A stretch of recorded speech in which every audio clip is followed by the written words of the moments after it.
Magandang tanghali mga kabayan. Nandito po tayo ngayon sa Bulho, San Jose, Cebu City mga kababayan. So may kukomment tayo, may kukomment tayo mga kababayan bilang isang Pilipino. Tungkol ito sa kaguluhan sa ibang bansa, Israel at ang Iran. Ha?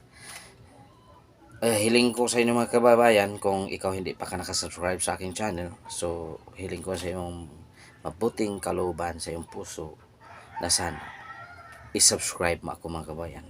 Bilang tulong mo na rin sa akin yan mga kababayan. Kung hindi mabigat sa iyong kalooban.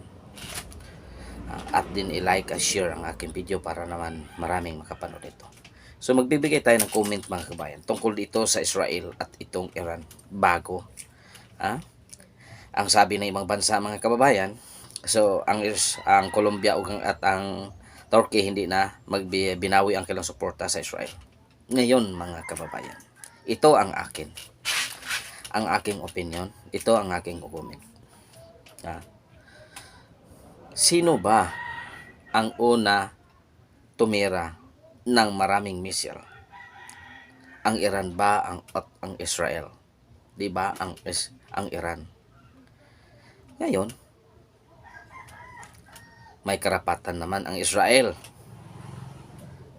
na tumira din ang mga missile. Kasi inunahan sila, mga kababayan. Inunahan sila. Bakit sila mamagalit sa Israel na hindi naman ang Israel ang simula ng gulo? Sila naman ang gumagawa ng paraan para guluhin at walisin ang Israel. Bakit ganyan sila mga kababayan mag-isip?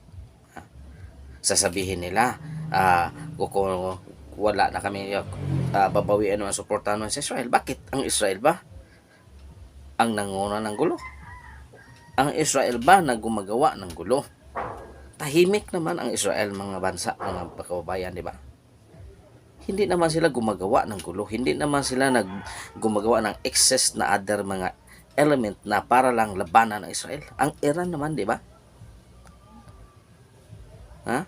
Bakit nyo hindi ninyo suportaan ang Israel?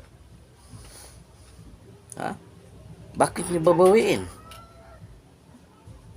Ibig nyo sabihin, hindi to, kung sa inyo ang mangyayari ito, anong mangyayari sa inyo? Maghahanap din kayo ng kakampi, di ba? Tulad sa amin, Philippines, palaging binubuli ng China. Hindi pa kami gumagawa, ang Pangulo namin hindi pa gumagawa ng paraan kung paano ito gagamitin ang foreign policy ng Pangulo kasi siya ang arkitekto para hindi magmula ng kaguluhan. Kapag ito ang nag-trigger,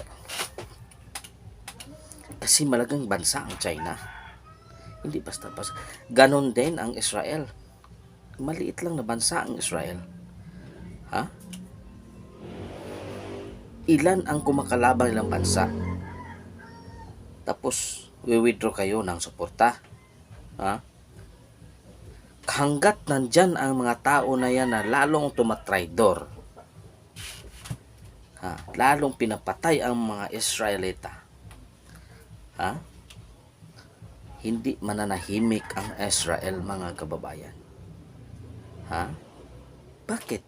Kung nangyayari yon sa inyong lugar, kung nangyayari yon sa inyong nation, anong gagawin ng isang presidente?